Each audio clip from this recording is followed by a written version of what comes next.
वीरेंद्र जी स्वागत है आपका। बताइए भाई, ये बोली भाषा बदली है एक ही डिबेट में इन लोगों की। देखिए, गठबंधन का नाम ही ठगबंधन कहा गया है और ये नेता लोग खूब इस शब्द का इस्तेमाल करते हैं कि जब तक लाभ है तब तक साथ हैं, लाभ खत्म गठबंधन समाप्त। तो ये बहुत पुराना चला आ रहा है इस प्रदेश में, इस देश में।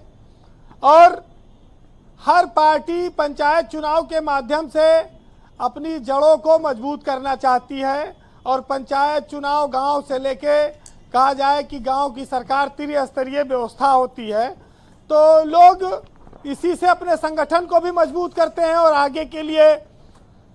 लेकिन एक महत्वपूर्ण बात ये जरूर है कि ना विधानसभा की तरह इसमें वो गठबंधन आपको दिखेगा, ना लोकसभा की तरह दिखेगा, ये तो साफ है। और परिणाम भी उसके इतर ही रहेगा, क्योंकि अलग अलग नेता जब सिंबल पे चुनाव, देखिए सिंबल पे तो जिला पंचायत सदस्य वाला चुनाव होते हैं और अध्यक्ष वाला भी ये लोग देते हैं, ब्लॉक प्रमुखी भी सिंबल देते हैं ये लोग जी। जहां जनता से चुनाव है वहां ये नहीं देते, जिला पंचायत सदस्य में देते हैं, लेकिन वहां ज्यादातर हार जाते हैं। या तो फिर जहां अप्रत्यक्ष वाला है जैसे ब्लॉक प्रमुख या जिला पंचायत अध्यक्ष, वहां ये 90% 95% जीतते हैं, सत्ताधारी दल का चुनाव हो जाता है। न दोगे कितना भागोगे, चीर हरण हो जाएगा, मुकदमा पुलिस दौड़ाएगी, एसपी डीएम की मजबूरी है जिताना है। रात में पुलिस आएगी 2 बजे, वोट तो देना ही पड़ेगा। हाँ, वोट देना पड़ेगा। लेकिन समस्या तब आती है इनके सामने जब जिला पंचायत में एक पार्टी से 4 लोग खड़े हो जाते हैं।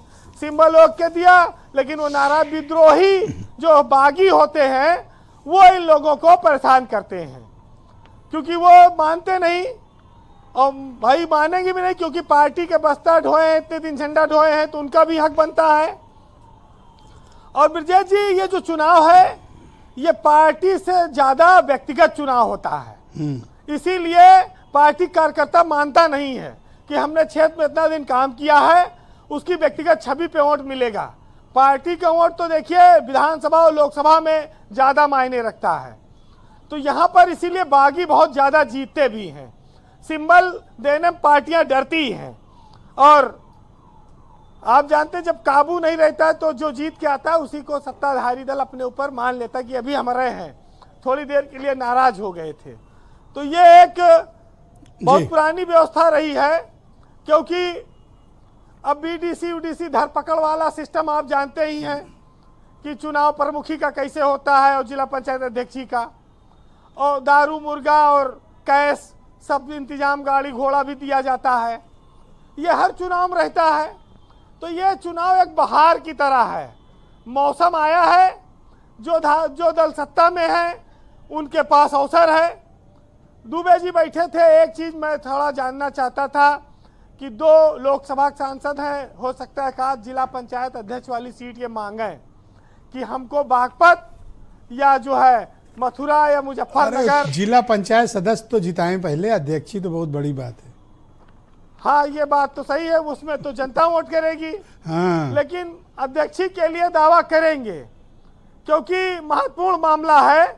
और सबसे बड़ी बात यह है कि चुनाव इतनी बड़ी प्रदेश है, इतना पंचायत का चुनाव है, प्रत्याशियों के लिए समस्या आती है कि काफी पैसा इसमें खर्च हो जाता है। अच्छा, बीच में टोक रहा हूँ आपको, निषाद जी मंत्री जी भी मौजूद हैं, ये आयोग वाली क्या मसला है, तो बीच में कहाँ से ले आई है? क्या आयोग? कह रहे हैं आयोग में बात नहीं हो रही, हमारे लोग नहीं सेट हो रहे हैं आयोग निगम में। अरे 100 कार्यकर्ता तो ये बहुत दिन से कह रहे हैं हमारे समायोजित हो सकते हैं आयोगों में और निगमों में, नहीं हुए ना, इसी बात की तो ज्यादा चिंता है उन्हें। ये पद तो यूपी में काफी ज्यादा है और ये पद भरे नहीं गए, कम भरे गए, क्योंकि अगर दर्जा प्राप्त वाले ज्यादा हो जाएंगे भरमार हो जाएगी उनको संभालना भी, वेतन भत्ता। राजभर जी तो अपने कुछ लोगों को सेट कर लिए, बता रहे हैं मंत्री जी कि बड़े भैया ने सेट कर लिया। अरुण तो बैठे हैं, अब उनके पास तो पंचायत वाला पूरा मंत्रालय ही है, हो सकता है कोई अलग सेटिंग व्यवस्था बनी हो जी। लेकिन कंक्लूड करें वीरेंद्र जी। देखिए, ये 4 लाइन ऐसी है कि पंचायत चुनाव में जो नेता और कार्यकर्ता है उसके सामने बड़ा दोराहा की स्थिति होती है, बड़ा भ्रम हो जाता है, क्योंकि वो खाता पीता कई और से है वोट किसको दे, इस पर ये 4 लाइनें सुनिएगा जी। कि तरह तरह की गिजा मिलती है इलेक्शन में, और कहीं पुलाव तो कहीं पूड़ियाँ भी होती हैं, और वो किसको वोट दे जो हर तरफ की खाए हो, नमक हलाल की कुछ मजबूरियां भी होती हैं। बहुत शुक्रिया। खाए तो बहुत से लोग बहुत तरफ के, अब उसका क्या तो कहा जाए। बहुत शुक्रिया वीरेन जी, धन्यवाद ग्राउंड जीरो से अपने ओपिनियन, फीडबैक और ऑब्जर्वेशन हम तक पहुंचाने के लिए। बहन भाइयों, क्विक राउंड है और मैं अपनी सभी साथियों से अनुरोध करूंगा कि